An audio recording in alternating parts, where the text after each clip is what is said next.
This one's still the 45-minute requirement too. Yeah, I think so. I don't know if there's a time requirement actually or not, but um, We Yeah. were all here for the first meeting, right? All four of us. No, minus Lexi. I was Yeah. not. yeah, Lexi. Okay, Lexi, were you able to see the team contract just before we kind of get into anything big? Yeah, I think I requested access to sign it. I don't know if that's necessary, but I did. Okay. Yeah, I did review your guys' recording. Okay, let me just see if I can find that while we continue on, and then you'll be able to sign it. Cool. I must not have seen the notification. My bad. It's all good. They said someone from the either Dr. Cho or one of his TAs are going to sit in on one of these, but they only got one opportunity left. Right? Yeah. So, They always say that, to be honest. But I don't know. They probably saw that. that. Go ahead. Sorry. And they're Oh like no, 8 you're good. I was a.m. What? Yeah, that's what I was saying. They probably saw that we're meeting on a Saturday in the morning, and they're like, Pass. What do you?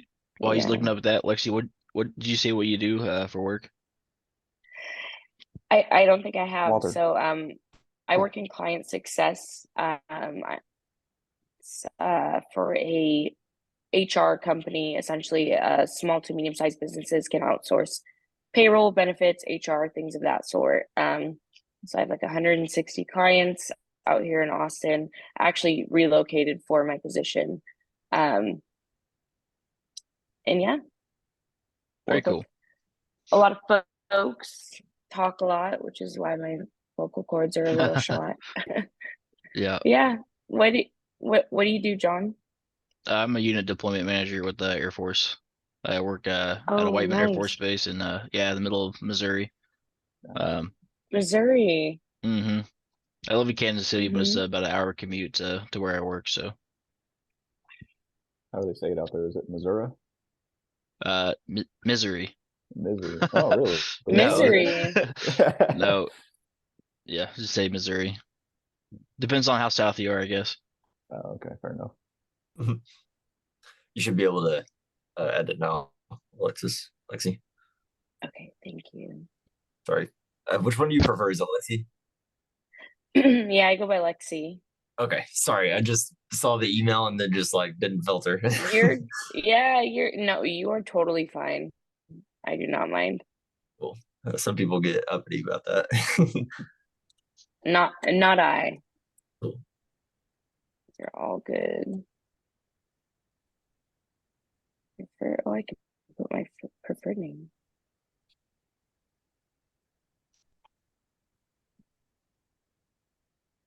Now it's not legally binding because you use your government name.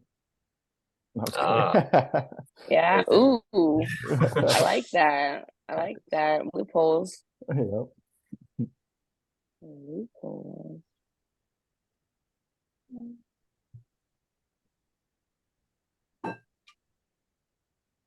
Oh, man.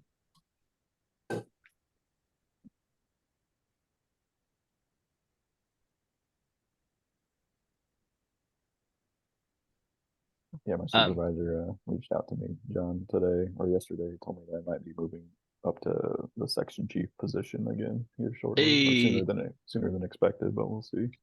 Yeah. Yeah. You say you're active, right? Yeah, I'm active.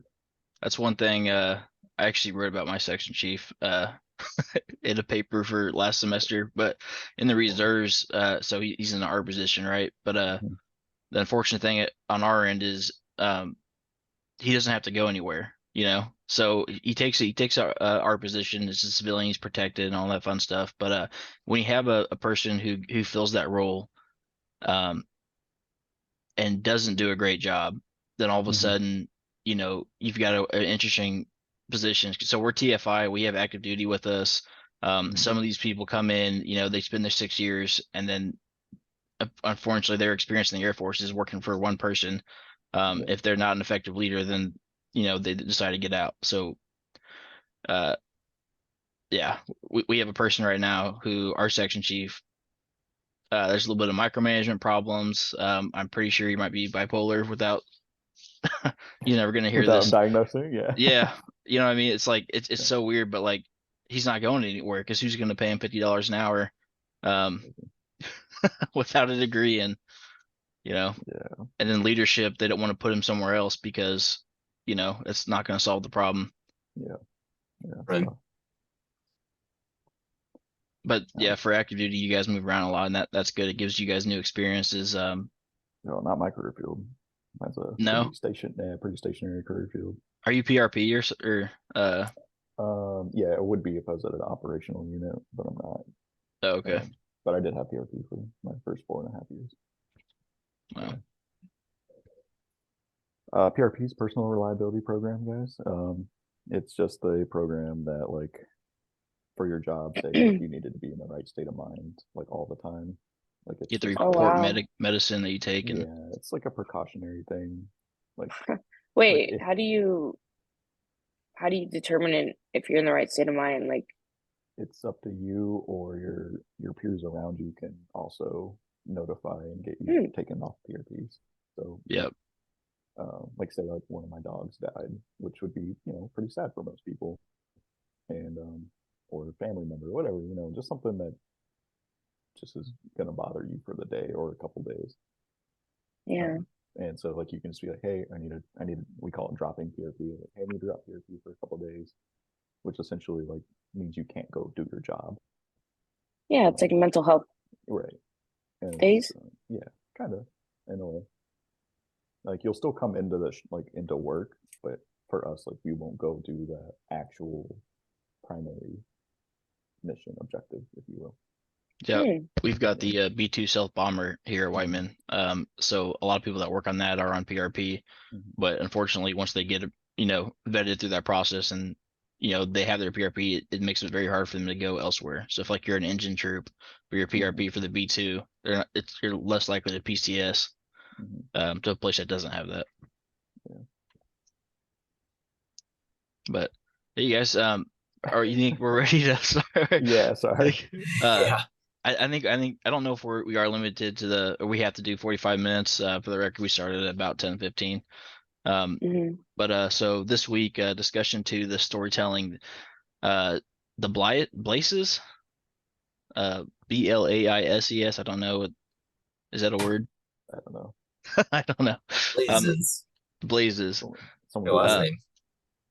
Yeah. So everyone in your group, tell a story about a situation which required you to apply a strategy, what your strategy was, and how did it work out. We each have 5 minutes to tell a story. And then when we're done, we can discuss the strengths and weaknesses of the story. So not the strategy, how you implemented it, but just kind of judging how the story was told, I think, what the goal is for that. Does we have any volunteers to go first? I'll go first. All right, If Alex. nobody else wants to. So I'll start with the situation, and then I guess I'll say the strategy if I can really call it that. I may have already spoken a little bit about this before in the first meeting, but I started college in the fall of 2020, right, heading straight into the pandemic, or soon thereafter it started, And so I went into college. It was at Oklahoma State University over in Stillwater in Oklahoma. I went for 2 semesters and everything was shut down. Actually, thinking back on the whole Pitch Perfect scene where they go in and they have all the camp, like different groups have like tents, like all the clubs, they have the tents going down the sidewalks and you go through and you walk, you see, oh, this club, that club, lacrosse, fucking whatever. Never had any of that. So shortly, I basically had a 0.06 or 0.08, I forget which one, GPA after 2 semesters at OSU. So after that, I decided to stop going to college for a bit. And well, at the time, I just decided to stop going to college. And so I went to work for Google.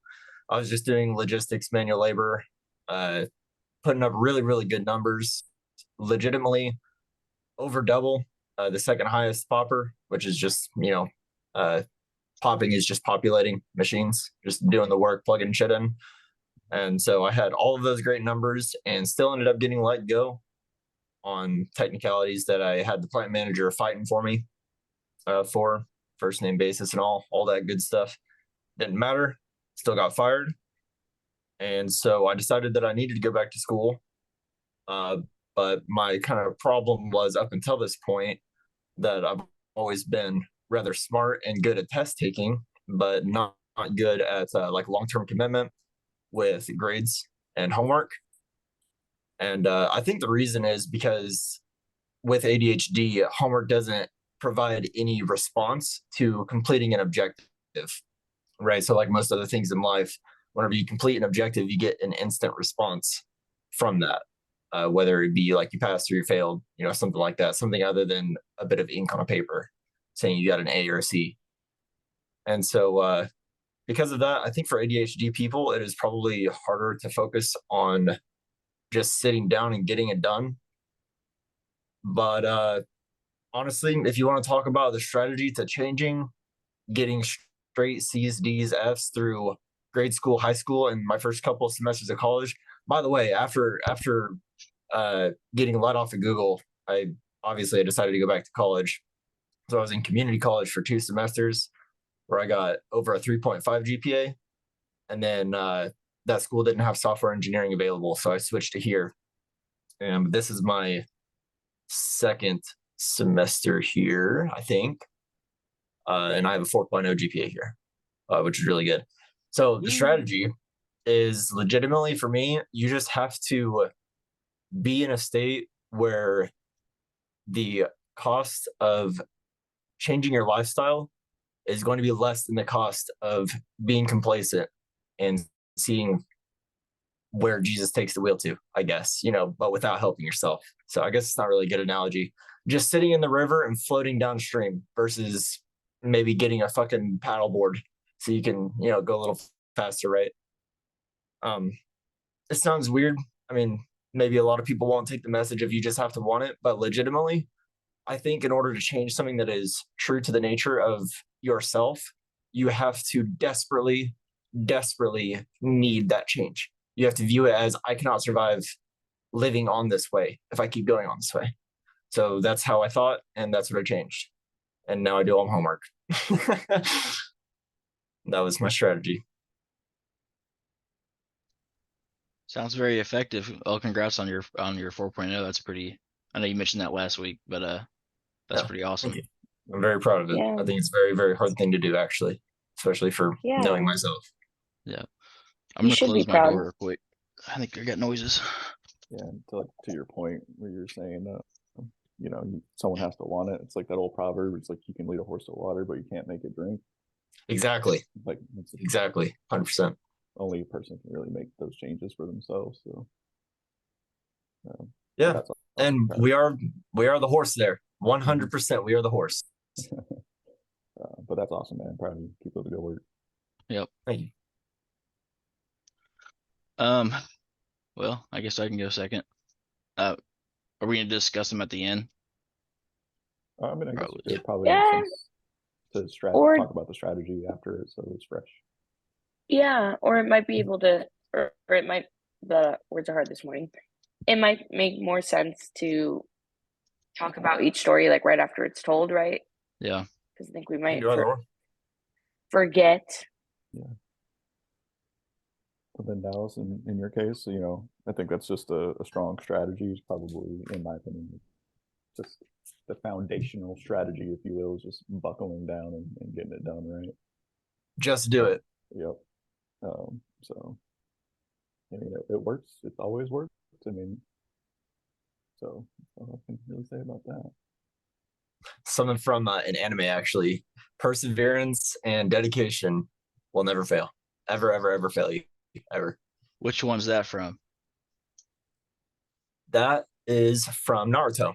Oh, okay. That's was gonna Rock guess that. Lee's Nindo, Taijutsu user. There you go. But yeah, man, congratulations though. That's you found your path. But yeah, as far as the way you delivered your story, it was easy to kind of relate to with what you were kind of saying with most of your background. I had a not really a come to Jesus moment, but in the past when I was studying electrical engineering, I never had that aha moment. Same thing with software engineering. I think Lexi, you didn't hear last time, but I bounced around a lot with not really knowing what I wanted to do. But there Yeah. did come a time where I was like, man, I got to get this right. I gotta commit to something. I'm gonna graduate with over 200 credits, which is sucks. But with like Dallas said, buckle down and get it figured out. So I could definitely relate to your story there. Yeah. I think one thing I really liked, Dallas, was how you opened it up and you referenced was it Pitch Perfect or what was the movie? Yeah, You Pitch had Perfect. Yeah. referenced. Yeah, and I think that's something that I mean, I don't know if we've all seen Pitch Perfect, but it's been some time, but it's something, yeah, you can think back and you're like, I know exactly what he's talking about. Like you kind of took a little bit of effort off your plate too in referencing that because you put us in a place where it's like, ah, we know We've what all he's seen that. referencing. Yeah, and we know what Yeah. you're talking about. So I feel like that really helps set the scene too. And if you've I seen think that movie before college, mhm, you're definitely looking forward to the day you get to walk down that sidewalk, see that line of tents. 100%. Just seeing all yeah, the clubs. Everybody's looking forward to that. I don't care what you say. It's just in the yeah. back of everybody's mind. Even if I don't want to be in a club, I just want to walk down the sidewalk. Never came. I just want to feel that. Yeah. Yeah. I just want to see Well, I what all think these people are doing. Like who are all these new people and what are they doing? What are they doing for fun? All that stuff. yeah. Yeah, and I think it was really relatable. I know I didn't have like obviously I'm at ASU taking online courses and I feel like I didn't really have that like traditional college experience either. Um, so I think that's something a lot of us can relate to as well. And I think in telling a story being relatable is a huge thing. I feel like being able to connect with folks is it's an art and I think you did it really well. Thank you. Yep, my wife she went to University of Central Missouri, but like you, Lexi, you're doing online classes like everybody else here, so it is hard to kind of connect and relate to that traditional college experience. Stuff like this, people may not like doing the mandatory recorded sessions, but it is kind of a cool way to connect with people that you never would have had opportunities to without this kind of guidance. But yeah. I always like group classes. I always get nervous before, but once I'm sitting down and I'm here, I always like it because it. Yeah, I'm kind of like you down. It's like I don't know. I prefer to not have group stuff just of the the scheduling portion of it, like having to figure that part out. But like, I don't mind like, talking to people and stuff, but just everything else about it, I'm like, here we go. Like it is a hassle, and it would. Yeah. I mean, it's always going to be easier to be able to just do it yourself. Yeah, but there are a lot of valuable things that groups come through, especially if you're doing school online, because it's not like we're going to class and talking to our classmates every day. We're just tuning in. We don't have that. For sure. Yeah. It's something that's necessary to development. Yeah, especially in a business degree, for sure. Yeah, 100%. Lexi, you want to go next, or you want me to go next? I think John, were you gonna go? Yeah, I'm I'll like, go. we started talking, and I'm like, yeah, I know. John. Yeah, no, I'll go. Sorry. Okay, sorry. Yeah, so originally I was gonna kind of write this out, but I think it's better to just kind of practice the natural storytelling process. But my story is gonna kind of explore how I was able to apply conceptual thinking actually this week to improve a process at work.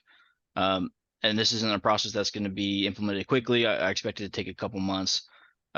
So basically in my unit, we TDY, we deploy. So TDY is like a temporary duty. I think Jamie just got back from a TDY.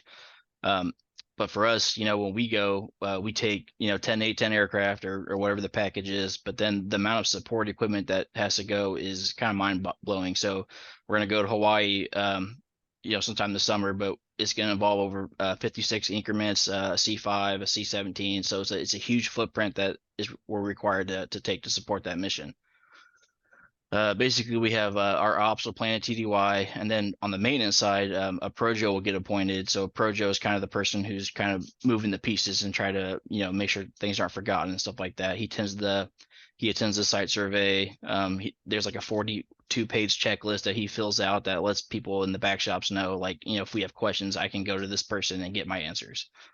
Unfortunately, through attrition, like the A10, the mission's going away, so manpower, we're kind of hurting. So people who have done this in the past aren't really around anymore. So our process right now, we have communication that's getting bottlenecked. We don't know what our airload footprint is by, the deadline that it's due. And our shops that are packing their increments don't know what the mission is in a timely manner. So if you don't know what the mission is, how can you pack for it? So in the past, I was I used to do aircraft structural maintenance, and I would be in charge of my section's cargo, and then I eventually volunteered to be the our unit's kind of cargo rep. So kind of running the JI process. I would check everybody else's stuff. I would host meetings to help make sure people knew what the mission was and what their requirements were. But now that I think February 26th, I started my new job. I'm the unit deployment manager, so it kind of is my business to make sure that this process goes smoothly. But I actually work directly under the commander. So when I mentioned to him, hey, I want to fix this process. I've noticed we're lacking here. I have his support.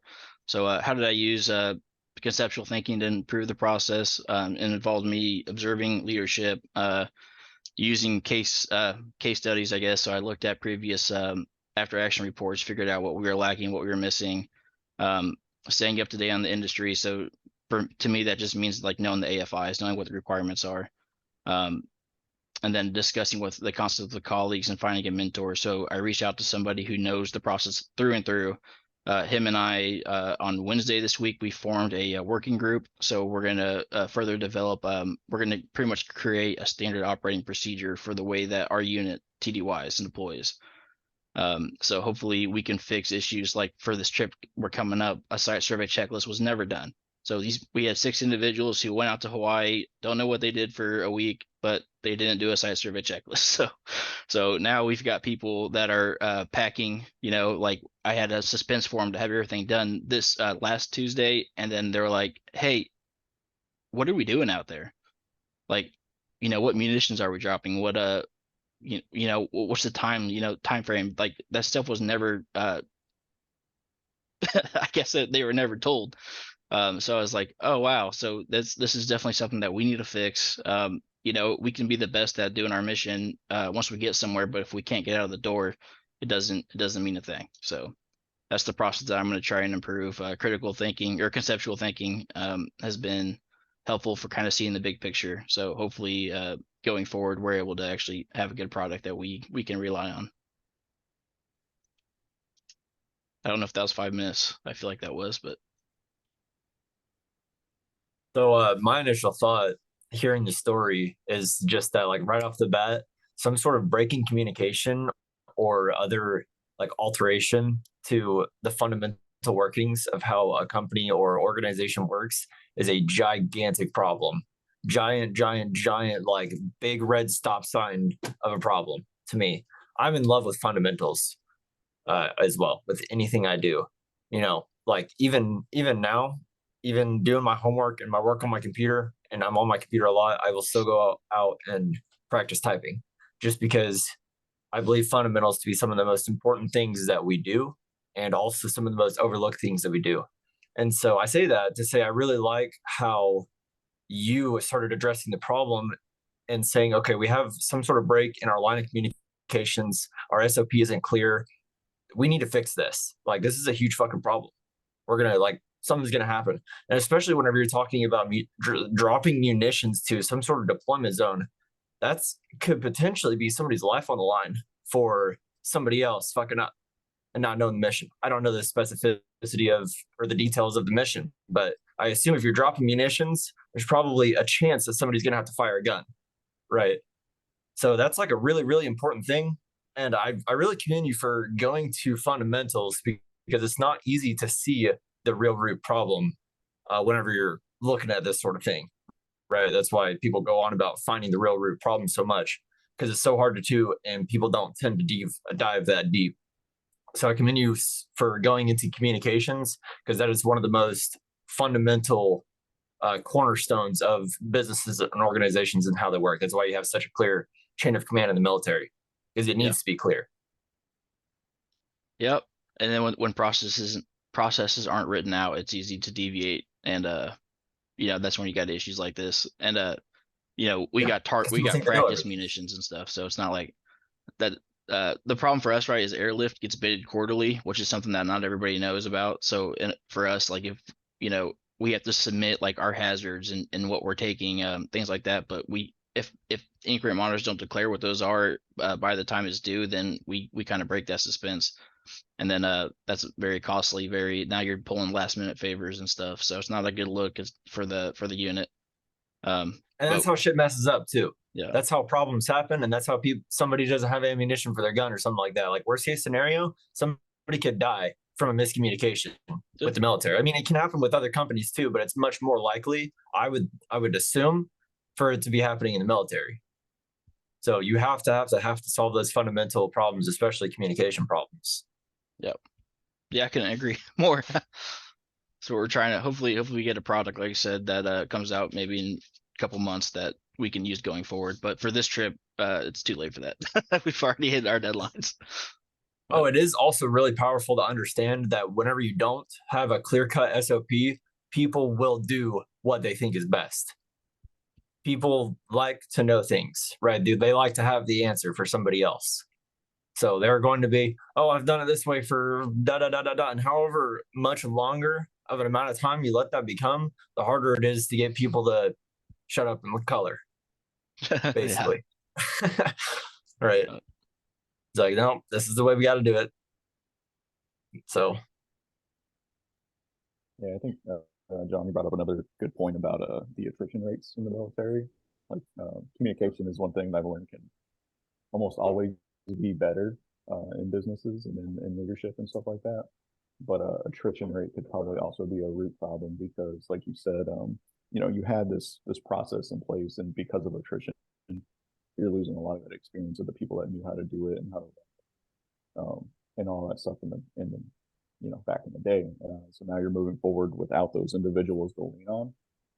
That's also another, what's the word I'm looking for? Factor of older leadership, where they just wanted to withhold information, because that's a type of leadership, or what they call it. It's basically the kind of leadership where you just hold the information so people value you more. That's exactly what I'm running into in this one. Yeah. The fallacy. So they'll just do that just so that people need them, essentially, instead of just being open and transparent with all these processes and knowledge. People like to be needed. That's the same reason, like what I was saying with, I've done it this way for how many years? I'll teach you. Yeah, and not to defend them, but I'm sure John knows as well, but militaries right now is severely hurting when it comes to people coming in. And so a lot of these guys may be overtasked and oversaturated and stuff like that. So maybe they just don't have the time to sit and explain these things out. And that happens a lot too. But yeah, there's all these complex situations in the military. And so, Don, I think you did a great job trying to explain this one instance, and then good job for being proactive and trying to find a solution. And definitely going to the commander directly, but obviously, because your position works right under him, so that's within your lane, right? yeah. I wouldn't recommend that for other people, but he's actually my supervisor on paper, so we have interesting conversations that normally, I would never dream about bringing up straight to him. So definitely soak that in, because talking to those guys and getting the insights from their level is always awesome, to be honest. Yeah. But yeah. But keep up the good work out there. Oh, thank you, sir. Appreciate it. Another thing I wanted to say real quick is just that I have a buddy that's in the Navy. I went to high school with him and everything.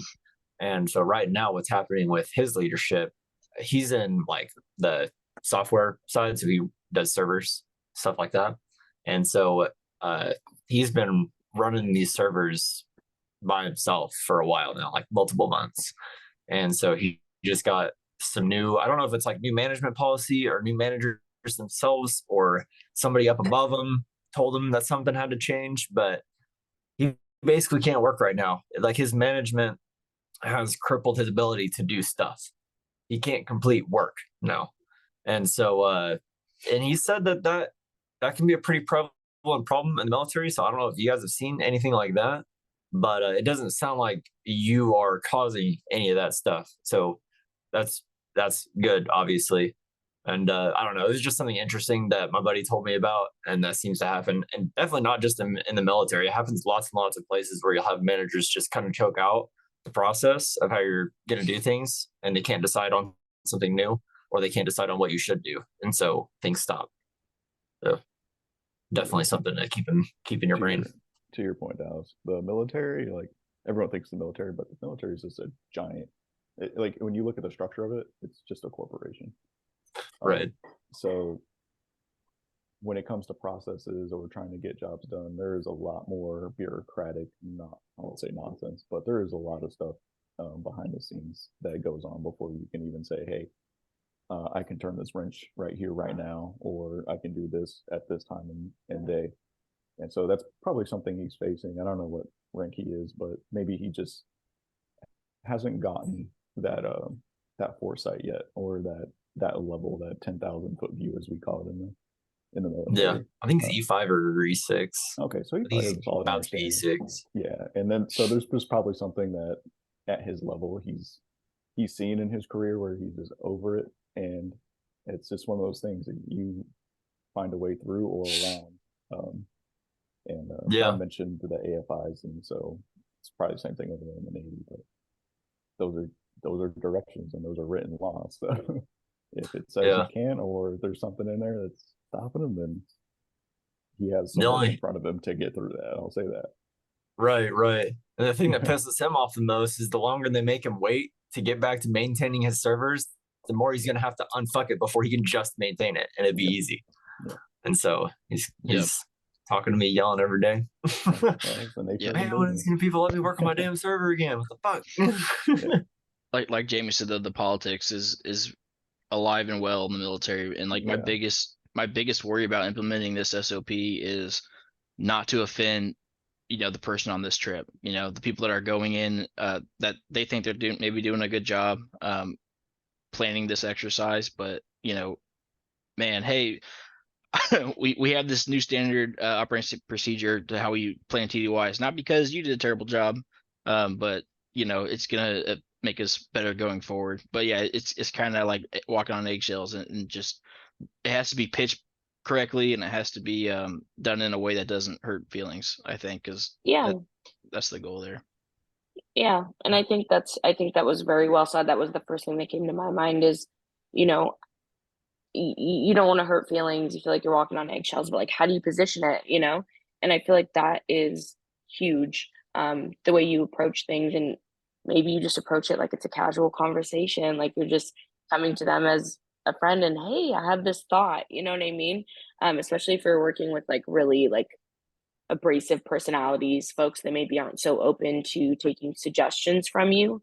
I think knowing your audience is huge. And if you're able to pitch it correctly, I don't see why you wouldn't have success. Yep. Well, that's the goal. We'll see what happens, but I do appreciate your guys' feedback.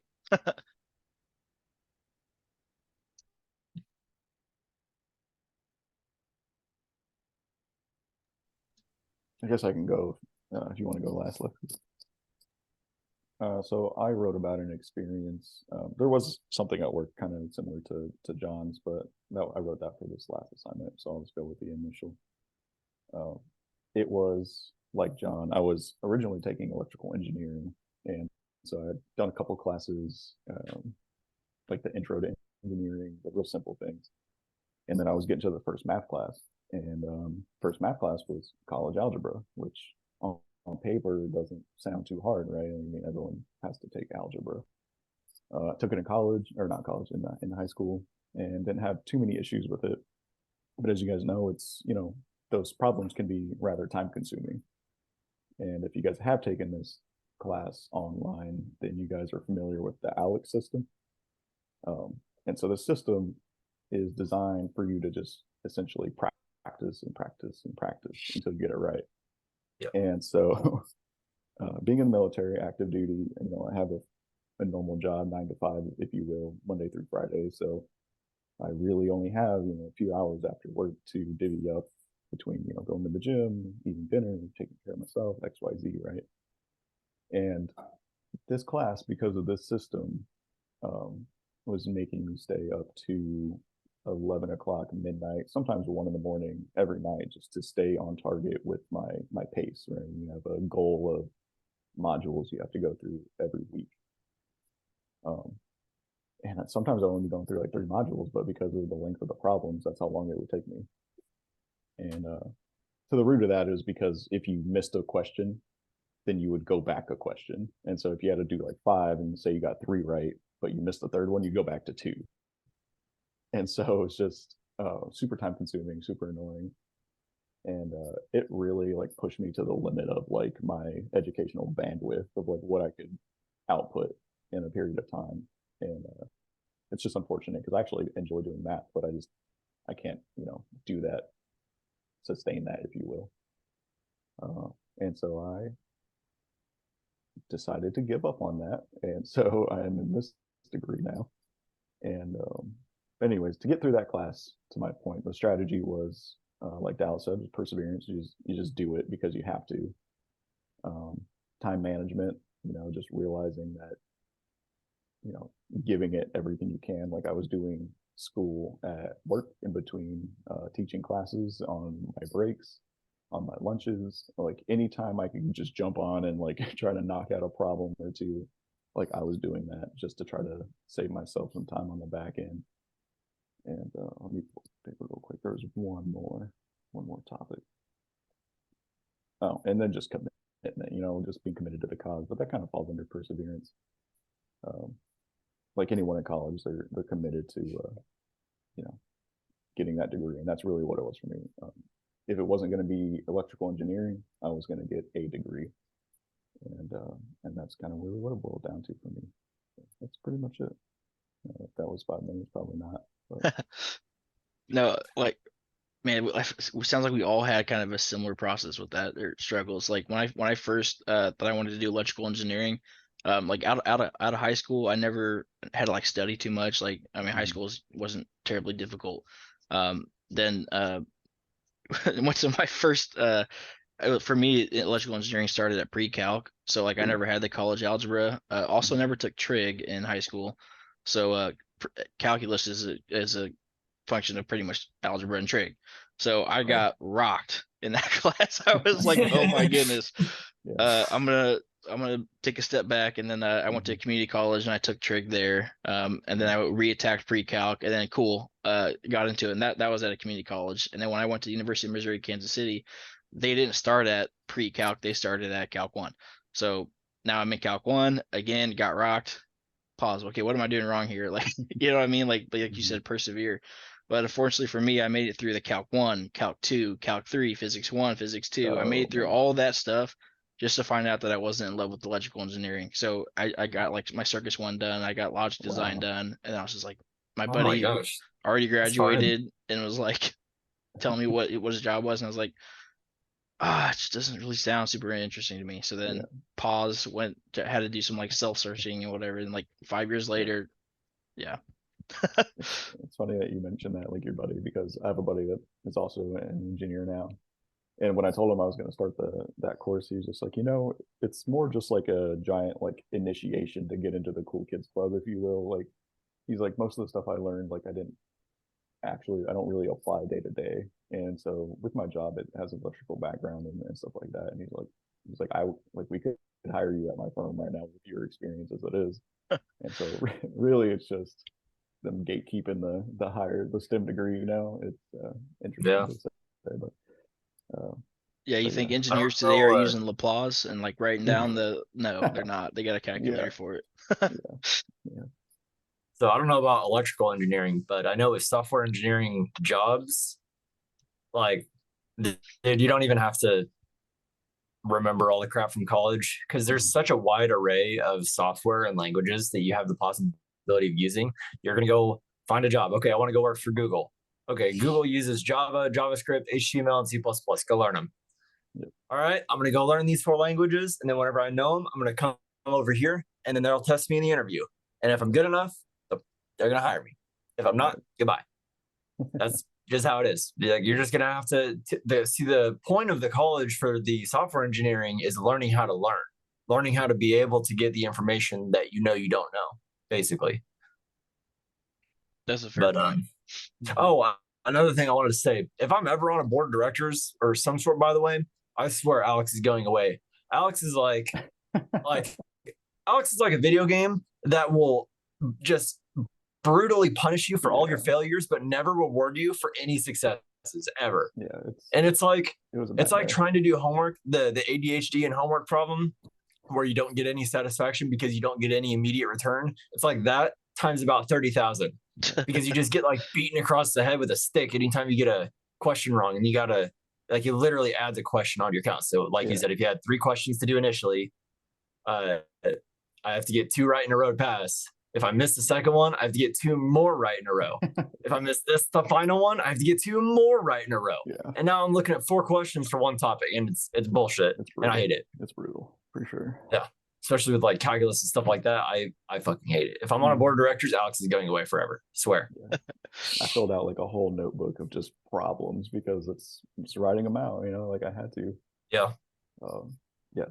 And so like It's I had to take a step back. I was like, is this something I want to do? If algebra is the entry level, like, am I going to be able to handle like physics and like those and stuff like that? And all of that is harder than doing so whatever job you're going to actually get up in. Because whenever you have a job, you're going to have a calculator sitting right next to you. Yeah. You're going to have a software, a database that's going to be like, okay, here's the formula, give me the answer, whatever it is. Like, bring me an engineer that is doing work on paper. Bring me one. I swear, I will. I don't know. I'll pay you something. It's not happening, basically. Dallas, have you taken the math class in software engineering yet? The discrete math? No, I haven't. Oh. Is it a fun one? Yeah, it's like logic-based math where you have to write proofs and stuff like that. Oh boy, that's fun. Yeah, I did that one over summer, and that family was at the lake, like everyone was swimming, having a good time, and I was on the dock trying to write out a proof for another one where I ended up switching the program after I made it through the tough crap. But what class? I took a class for this. I forget what it was called. It was something to do with, it was talking about logics, and so I was like sitting there doing about like this math, but it was like word math. It was like, if XYZ is this, then like, is this true or false? And then it's like, I don't know if that rings any bells, but it's literally logic. True. Yeah. So those are your XYZ would be your inputs, and then your true or false would be your your table. You're probably just looking at logic gates and word problems. Yeah, it was the very intro. I think it was probably just trying to get you to get in that mindset, but that was annoying to say the least. I'd probably do a lot better with that class knowing how circuits work first, and then doing that. Yes, that's a big portion of it. There's another class, software engineering, that I took. I don't remember the name of it now at this point, but it was pretty much you have like, you're solving a problem. So like, how does my washing machine, what input I give it, what's the output, and then taking that, developing a truth table, and then doing stuff like that. That should be computer systems fundamentals, I believe. That's what it was. Maybe, yeah. Philosophy, principles of sound reasoning, which I thought sounded pretty cool, and then it ended up being talking about logic. Yeah, that does not, like, that class name sounds completely, like, that sounds like something I would take too, hoping for like, oh, this is gonna be cool. Yeah, but it was not. Yeah. Damn. Anyway, yeah, Lexi, you want to go and go? I think we're actually at about 45 minutes, so I'm enjoying the conversation. It's yeah. No, it really is. Yeah. I'll try to keep an eye on the clock as well. Make sure I'm talking just the right amount. But I feel like with strategy, it's definitely something I use every day in my day-to-day. So I know I kind of mentioned I work in client success. In the company I work for, it's a PEO, which was new to me when I started working with the company. So yeah, they outsource HR, payroll, benefits. I do not have a background in any of those things. I've never processed a payroll. I know we talked about math a bit, definitely not my strong suit. And working in client success, it's similar to customer service. I would say there's definitely an element there, but it's more elevated. You definitely have to think strategically. We're working with accounts that are worth a lot, and the goal in my role at the company is to stop churn, right? Like clients are sold. I think that's pretty easy.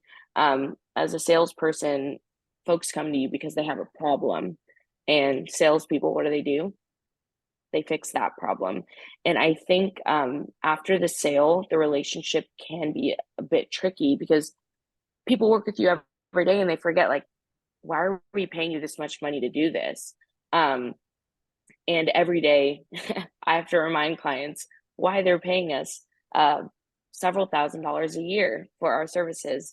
What got me into client success was I do like working with people. I like talking to people.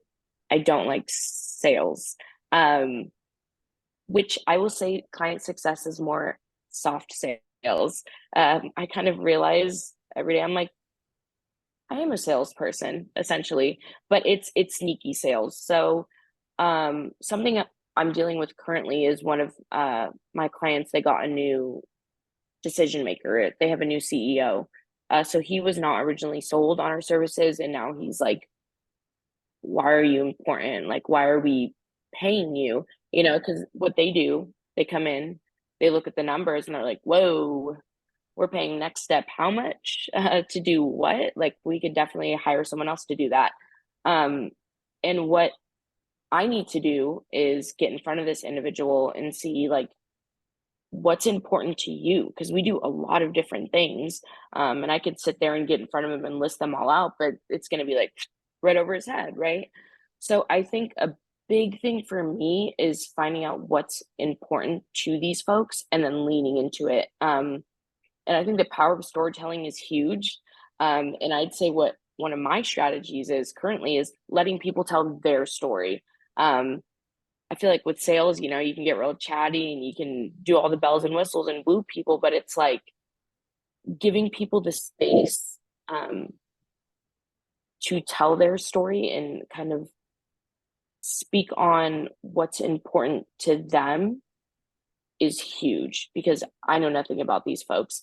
And active listening, you know, hearing people out. And then he says, you know, something I really hate is I don't know, he could say like keeping track of PTO or some pain point, and I'm like, boom, there it is. And you could just go in directly like, hey man, like one of the things that you can take off your plate partnering with us is XYZ. So it's getting people to talk, seeming and being interested, and then finding how you can go in and make their situation better. So that's something I'm dealing with currently is this decision maker is just hearing him out and seeing like why Next Step, you know, why are you with us, why should you continue to be with us, and yeah, just giving people the space to talk overall. What I will say is hard is if you have folks that are just strictly like type A business people. A lot of the people I work with are very direct. They're not the kindest, warmest people. And I think finding that like soft spot in them and getting them to chit chat and just want to chit chat with me and be friends is huge. I think when people feel like they have a friend in me, or like, oh, okay, I can, you know, I can level with Lexi. I see that. It also makes it harder to fire us, because it's like at the end of the day, like you're not firing the company, like you're firing Lexi, and like, oh man, remember that one time we talked about how we both have chihuahuas? Like, I don't know. It's just the little things, honestly. And I work with a multitude of different businesses. Some folks are in the oil and gas industry. Some folks are lawyers. Some people genetically clone pets. And I think being able to partner with people and just finding that common ground is huge, and being able to play on that. So Well, like that's very interesting. The type of people you have to find ways to relate to. Hmm. That's something, being a trainer, being a leader, and like in the Air Force, you got to find ways to relate to people, like your new airmen, and find ways. Uh, Something's what works for Airman X isn't going to work for Airman Y. So you being the Exactly. person that has to find that in, the way to connect is that's a very good skill to have, useful skill to have. Yeah, and it's hard, I think like with conceptual thinking, it was like I swear in the shower the other day, I had like an aha moment. It's like I'm not, I don't have a lot of background in this industry, so it's not like I can leverage like, oh, we could just simplify XYZ. It's like I don't have that knowledge, but I think what's really big is just to strip away everything and say like, okay, what's the problem here? Like it's a value issue. That's the problem. It's not that you're paying us this much, it's that you don't see value in the product. And like what is value? Like let's get into the nitty-gritty. Like what's valuable to me is probably not valuable to you. So I think getting people talking and like listening to like yeah, like what's important to you? Like what do you want out of this? And yeah, it's definitely not, I often use the phrase like this isn't checkers, it's chess. Like sometimes it needs to be a quick like, hey, I see it, let's solve it. But a lot of times it is just relationship building. You have a lot of people that indulge on the like wanting to be friends strategy, or do you have a lot of people that are, I just want to go in, I want to know what you're offering me, and I want to do business and get the hell out of here? I have a lot of those, and I'd say it makes it a lot harder. I feel like if I can build a relationship with people, the conversations are so much easier because it's like, we get in and we talk as friends, and then it just doesn't feel like, kind of like what we were saying to John earlier. It's like how you position it. Like it doesn't feel like it's a business decision. It feels like we're two friends talking, and then I'm suggesting that we do this versus like if people want to get in and just strictly do business, it does make it harder. I feel because I can't like butter them up to the decision. How often would you say you're able to convert somebody to more friendly mannerisms instead of a business focus, like a For ratio me, maybe? yeah, for Or me, yeah, I'd say it's, I mean, numbers wise, not too sure, but for me, it comes pretty naturally. I'd say the biggest thing is to get people in person. It's really hard, over like Google Meets or a phone call. I think something that's really big for me is like body language. And I feel Yeah. like if I'm not in front of someone, I can't read them properly. So I try to take people out to lunch too.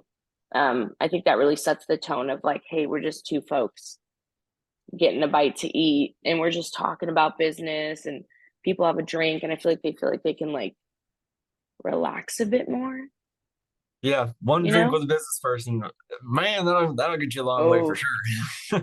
yeah, but not, not not saying it they're drunk off is. of one drink, but usually those kind of people, it takes one drink for them to even take one brick off the top of their fucking giant wall of china they have around themselves.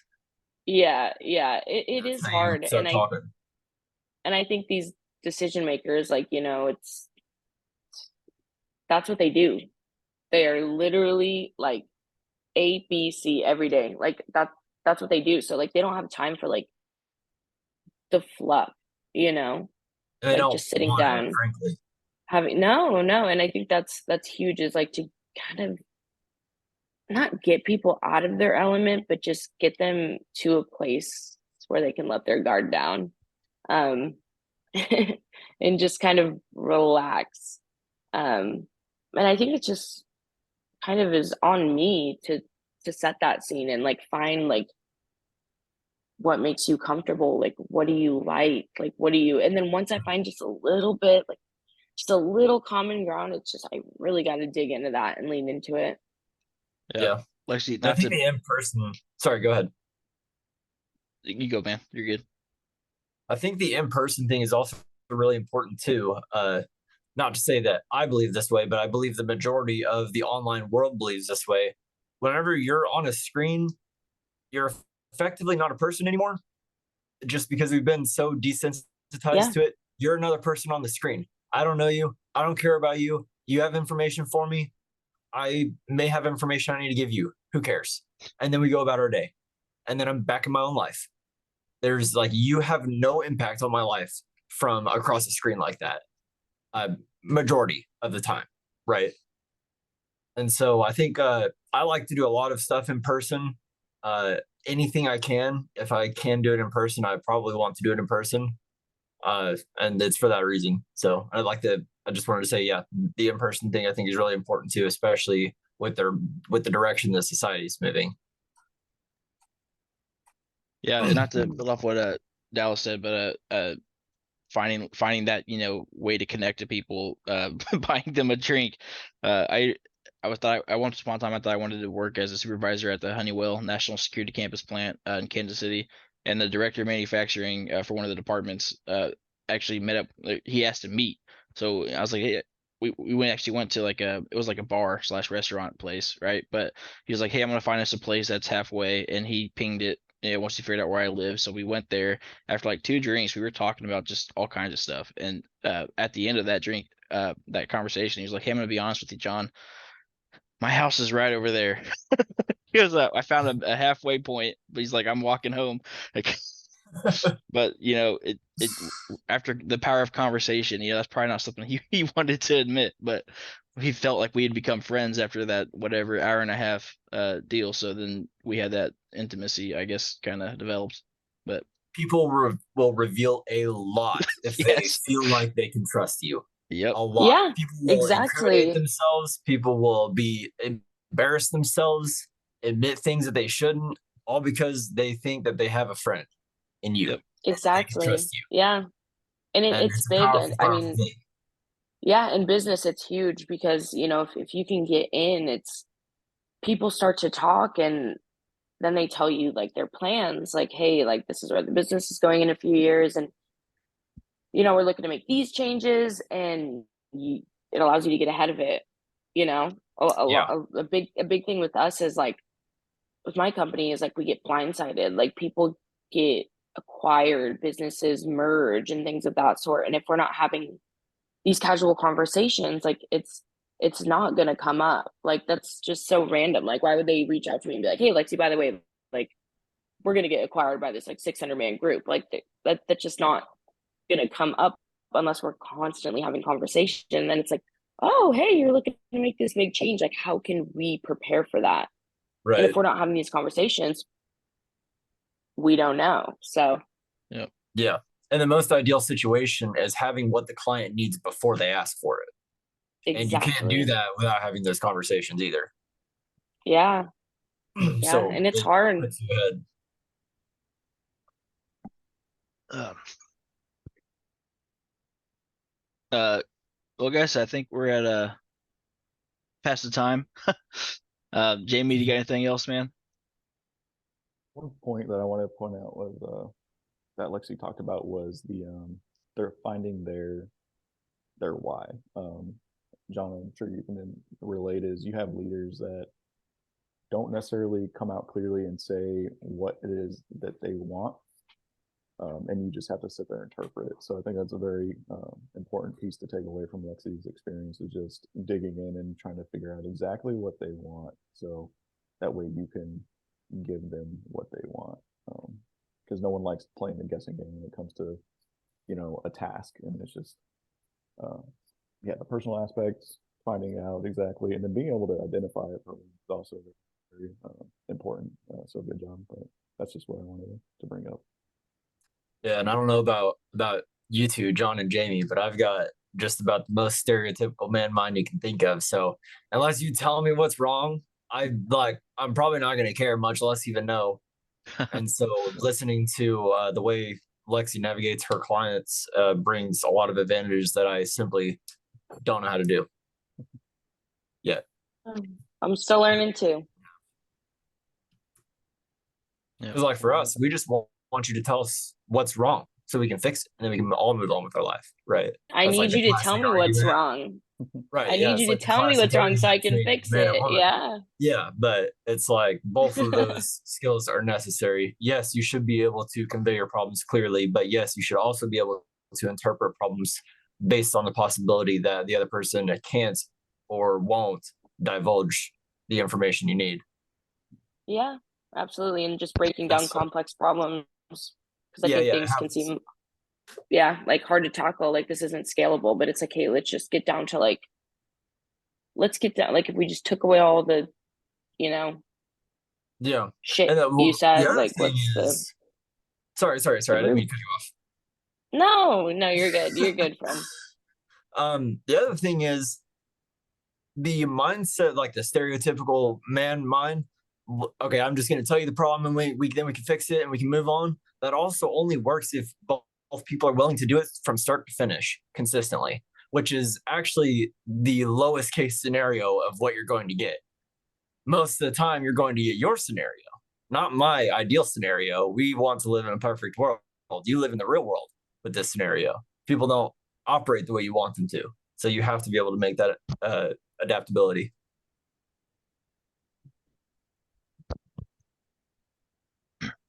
Yeah, that can be difficult.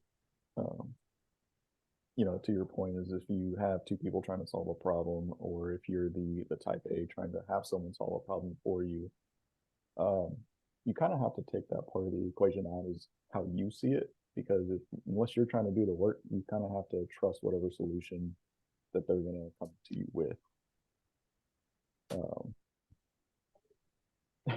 So sorry, my girlfriend here said something, chimed in. But yeah, so you kind of have to trust that whatever they bring to the table is going to be valuable and will work. Obviously, if it doesn't, put your inputs, but be just that, just inputs, not no, you're going to do it this way. Or if you're going to tell someone to do something a certain way, then you should have just said that in the first place. Exactly. So again, yeah, it all just comes down to communication both ways at all times. And I think Lexi, you sound like you're a great communicator, so keep that up. Yeah. Yep. I try. Well, All guys, right. are we doing discussion 5 as the next one? That is what I would like to nominate. I would like to do discussion 5. Nobody has any qualms. I saw. Yeah, whatever. I saw that in the Discord. So that one is due April 22nd. So that's literally a month from now. So I guess just keep in touch, if you guys. So when it gets closer, we'll try and figure out a time that works for everybody. But thank you all for coming in. Yeah, Have any thank you. questions over any of the assignments between now and whenever we meet again in about a month? Y'all can always just drop it in a Discord, and if I see it, I'll respond if I know how to. You can rely on me to probably post a couple memes. Next. Sorry?